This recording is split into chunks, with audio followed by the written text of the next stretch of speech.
minimum number of members allowed to become a federated club. We were a small but enthusiastic group of women struggling through our first year. An invitation was extended to then Secretary of State, Jan Brewer, to be our speaker at our first special event. Much to our surprise, she accepted.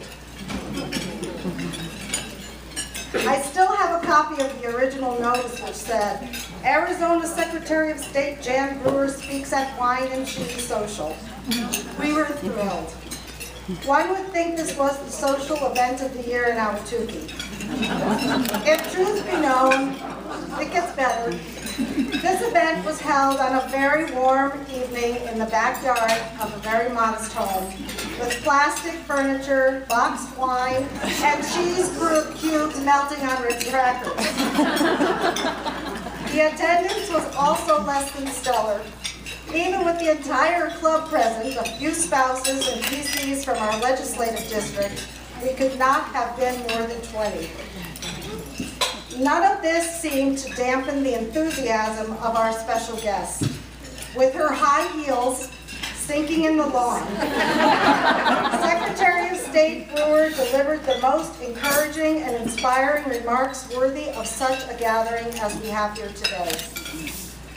She made all in attendance feel worthy and significant, and as a result, we became energized and emboldened to continue in our endeavor to grow and become an influential voice in our community. Since then, I have had the opportunity to hear now Governor Brewer many times as a keynote speaker throughout our state, as well as on the national stage.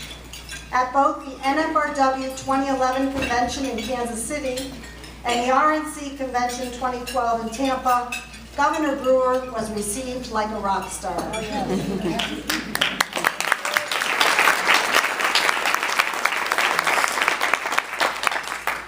So 8 years after the ARW infamous backyard social, I would like to personally thank you, Madam Governor, for your public service and for being the finest example of what it means to be a member of the Federation of Republican Women, as you continue to encourage, inspire, mentor, and motivate Republican women throughout Arizona and the U.S.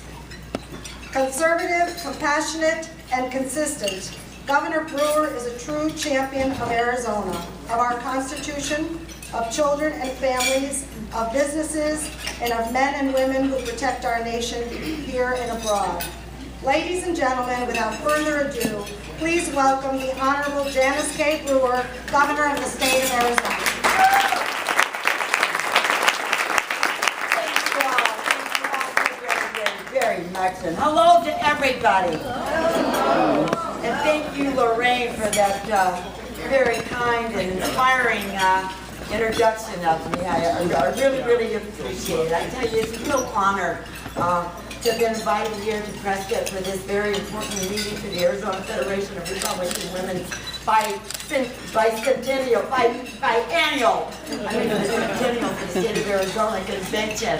And I look out over the audience and I see so many people that I've known for so many years. It's just amazing. Y'all look beautiful. You're getting older, but you're looking good. It's amazing. Some of you I've known for 30, 35 years, and I do things are always so exciting. So of course, when I was invited by Lorraine, my scheduler came to me and asked me, and I said, "Oh man, you bet. If I'm available, I'm going." So you guys truly are the very, very best. For so many years, this organization has dedicated itself to educating Arizonans about the issues and striving for good government. You've worked hard to elect strong Republican candidates, and you've always fostered participation in the electoral process. I've always been blessed and have appreciated the hard work, loyal assistance that the Arizona Federation of Republican Women have provided to me over my long years of service to the state of Arizona. And I've always said, the real backbone of the Republican Party are the volunteers and people like you who put in the long hours for our candidates, and stuffing envelopes, working those telephones, helping out financially, and of course, those brave souls who collect signatures in the heat. We Republicans, we just couldn't do it without you. Even more than that, as Republican women, all of you have not only moved the needle on so many important issues in Arizona, today you also help prepare conservative women of all ages and lead by example through the leadership roles that you play. It is no small accomplishment then that in just a few months you'll be celebrating your 90th year performing that valuable mission, and congratulations to all of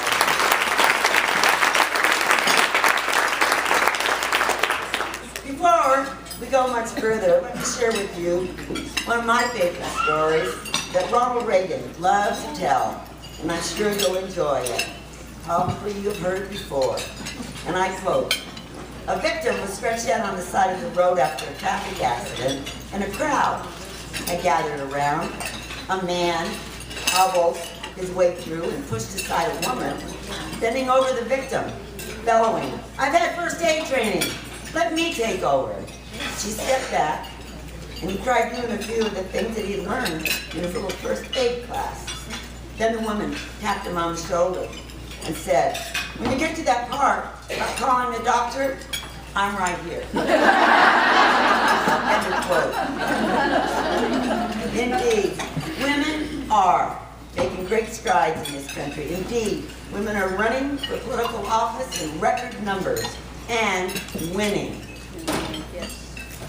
I think it's important that we not take this kind of woman power for granted, either at the federal or the state level.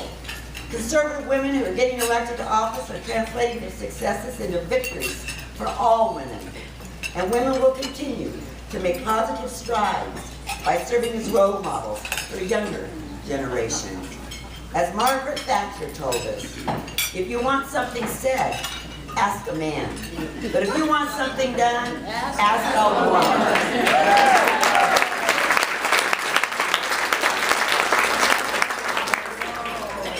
Those of us women in public service have a responsibility to mentor one another. It's a responsibility that we inherited, and it's one we should pass along to those who will come after us, including, I'm sure, many of you in this room.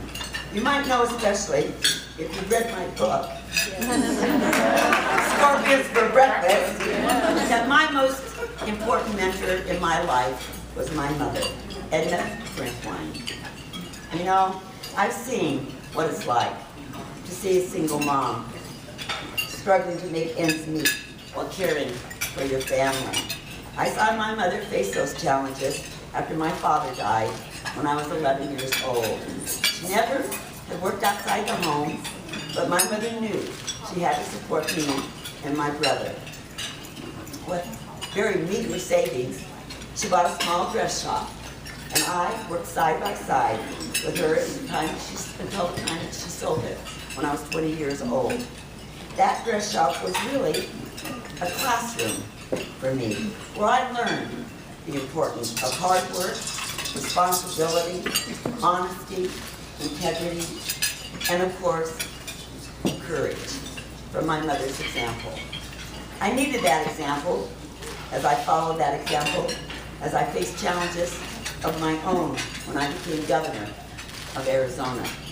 And I say challenges because a former Democratic governor, Janet Napolitano, left Arizona for the Obama administration in the early parts of 2009, leaving her successor, that would be me, the worst state budget in the nation. That was some good idea, wasn't it? Oh, Janice.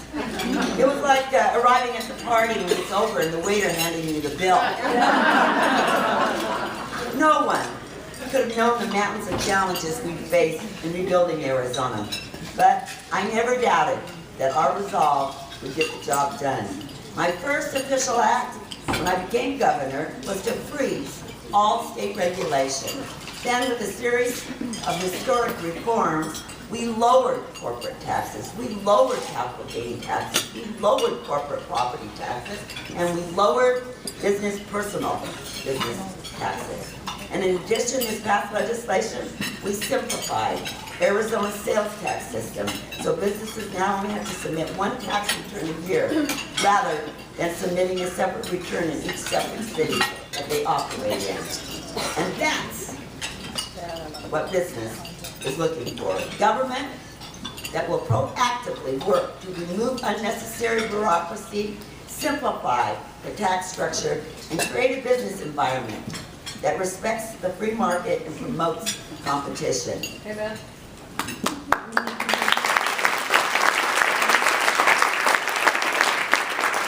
We also followed proven conservative principles by reducing government and eliminating state agencies. So Arizona now has the fewest state employees per capita of any state.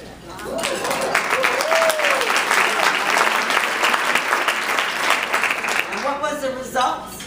Well, Arizona has gone from that $3 billion deficit left by Governor Napolitano to a balanced budget plus a surplus above $1 billion, which includes $450 million in our rainy day fund, so we're prepared when the next crisis strikes.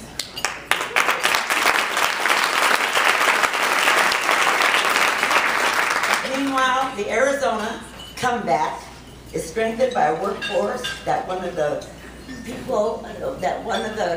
newspapers and efficiency people in the country call us the most efficient in the nation. Our state is adding jobs at the fastest clip in years across our 11 major economic sectors.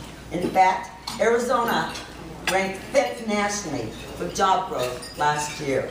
We've added 160,000 jobs across our 11 major economic sectors. Arizona recently ranked as the nation's best state for entrepreneurs, one of the top 10 for business owners, and Forbes magazine ranks us #2 for business growth and prospects. And just last month, Forbes named Arizona the #1 state for expected job growth.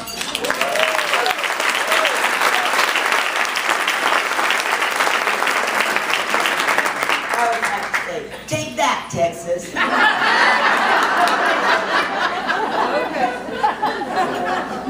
In short, Arizona has created a model for economic recovery very different from the way the Obama administration used spreading the wealth around. Where they've chosen more regulation, we've chosen deregulation. Where they've spent, we've saved. Where they've handcuffed private industry, we've unleashed the free market.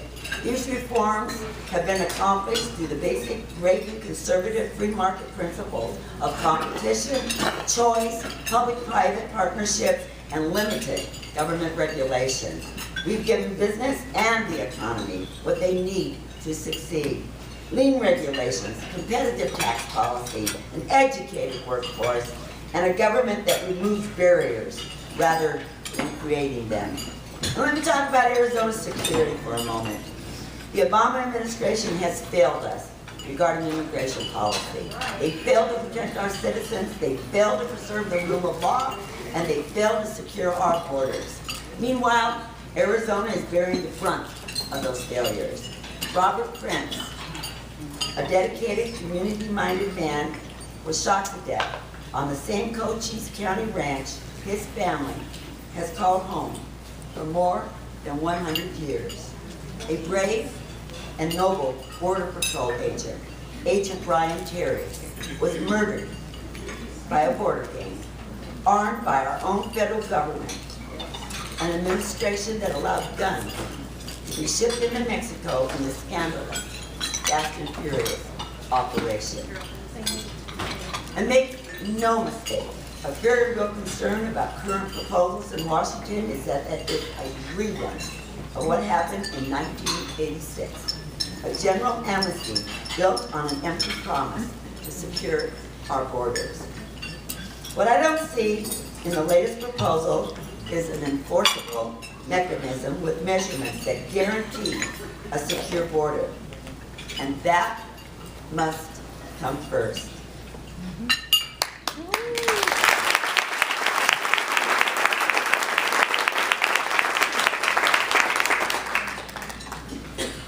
You know, Sometimes I wonder whether this struggle with the federal government will make us stronger, especially because now we fully understand what really is at stake. We all fully understand what's right. We understand what's wrong. Wrong is failing to secure our borders. Wrong is taxpayers forced to bear the expense of that failure, including the cost of state and federal prison cells overflowing with illegal alien felons. Wrong is Barack Obama accumulating more debt than any president in history, then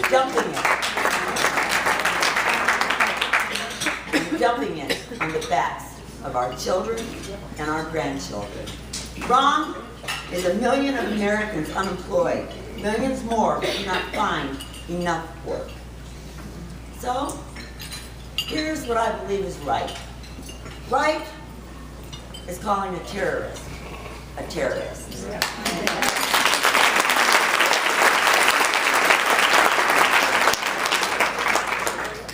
Right is calling a Christmas tree a Christmas tree.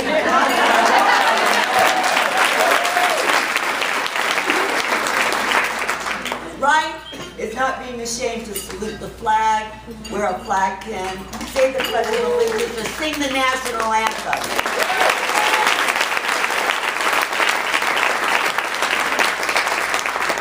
Right is working with all fair-minded people to reform our national immigration system.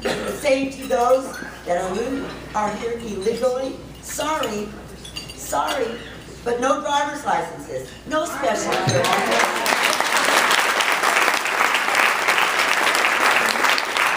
And oh, by the way, get in line the way thousands of others have done, the right way.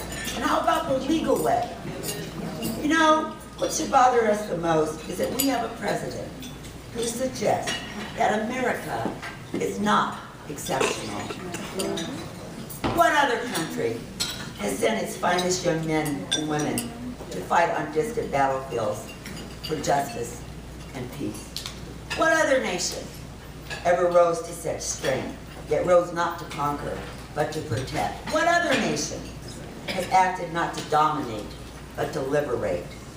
We are an exceptional nation.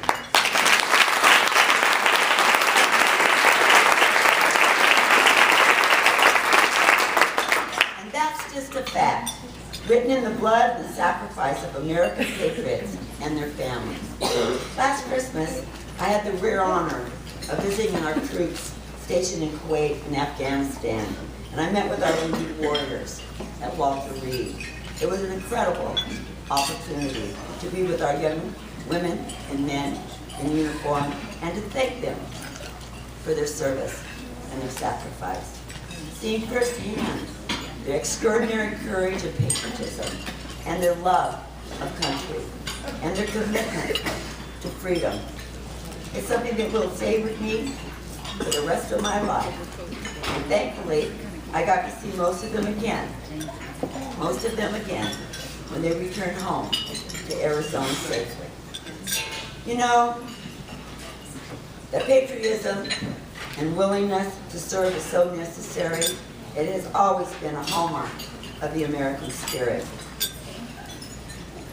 As you may know, my political career has been long, but my political hero is President Reagan.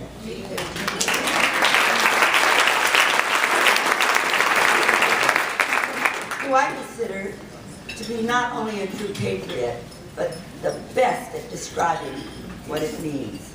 In his final radio address in the nation in 1989, he said, and I quote, "Whether we seek it or not, whether we like it or not, we Americans are keepers of the miracles. We are asked to be guardians of a place to come to, a place to start again, a place to live in the dignity that God meant for his children. May it ever be so." End of quote. Yes, may it ever be so. From the shadows of our disappointment as we face another 3 years of Barack Obama, I think there is reason to lift our hearts. Just look around this room. Y'all look fabulous out there. It's filled with dedicated, enthusiastic, smart, articulate women. Young, maybe some not so young. Dedicated to leading this country back to the principles of our founding fathers. And I want you all to know, I am honored to be able to stand with you today and say to all of you as women united under the banner of Ronald Reagan, we will never, ever rest until we have taken back our country. Yeah.